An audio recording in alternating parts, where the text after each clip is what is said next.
Okay, so our project name is Cortex Jupyter Integration. So let me give a brief introduction as to what Cortex is and what Jupyter Notebook is.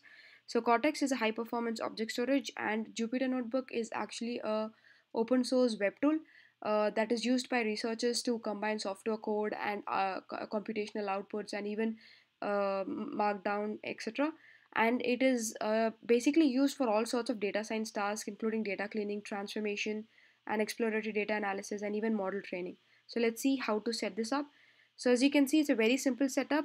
We have already deployed it as a pip package, so you just have to install it using one command. So let's see how that is done.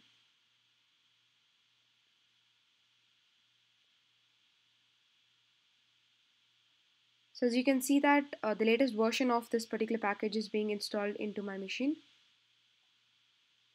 And next, let us see the configuration that is required to allow Jupyter to use Cortex Jupyter to run it as a backend.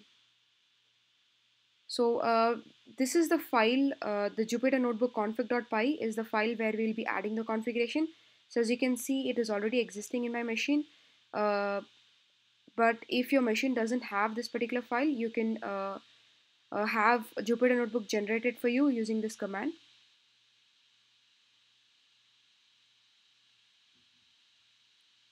So when you run this command, it automatically creates this config.py file with all the default commands will be commented in it. So we'll have to add some configurations in this particular file to allow Jupyter Notebook to interact with Cortex Jupyter package. So let's add them. So as you can see, I've already added the configurations that is required. So we need to import two major classes which contains all the methods that Jupyter Notebook will be using to either create notebook or delete notebook or save notebook. And you also need the secret access keys and the key ID endpoint URL of your object storage. And you know also need to give the bucket name and the prefix as per your preference. So we have given it as test for now. Like I said, these are the two major classes that we'll be importing. So we are actually setting the content major class of the Jupyter Notebook to use the class from our Python package.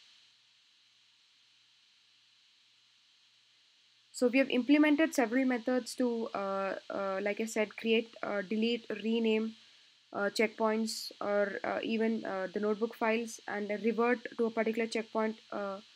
That feature is also implemented. You can also upload from your Jupyter Notebook to your Cortex object storage, and you can delete any folders or even create any folders or upload data. And we've also implemented an API which will give you an out-of-box methods to interact with your Cortex object storage to either read the data or even load the model.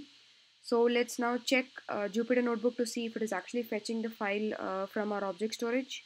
Okay, so our project name is Cortex Jupyter Integration. So let me give a brief introduction as to what Cortex is and what Jupyter Notebook is. So Cortex is a high performance object storage, and Jupyter Notebook is actually a open source web tool that is used by researchers to combine software code and computational outputs and even markdown, etc. And it is basically used for all sorts of data science tasks, including data cleaning, transformation, and exploratory data analysis, and even model training. So let's see how to set this up. So as you can see, it's a very simple setup.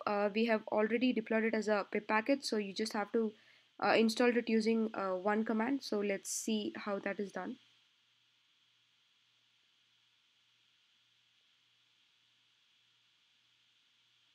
So as you can see that the latest version of this particular package is being installed into my machine. And next, let us see the configuration that is required to allow Jupyter to use Cortex Jupyter to run it as a backend. So this is the file, the Jupyter Notebook config.py is the file where we'll be adding the configuration. So as you can see, it is already existing in my machine. Uh, But if your machine doesn't have this particular file, you can have a Jupyter Notebook generated for you using this command.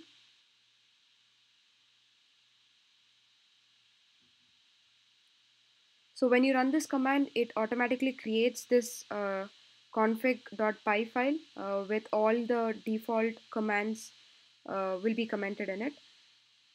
So we'll have to add some configurations in this particular file to allow Jupyter Notebook to interact with Cortex Jupyter package. So let's add them. So as you can see, I've already added the configurations that is required. So we need to import two major classes which contains all the methods that Jupyter Notebook will be using to either create notebook or delete notebook or save notebook. And you also need the secret access keys and the key ID endpoint URL of your object storage. And you know also need to give the bucket name and the prefix as per your preference. So we have given it as test for now. Like I said, these are the two major classes that will be importing. So we are actually setting the content major class of the Jupyter Notebook to use the class from our Python package. So we have implemented several methods to, like I said, create, delete, rename checkpoints or even the notebook files and revert to a particular checkpoint.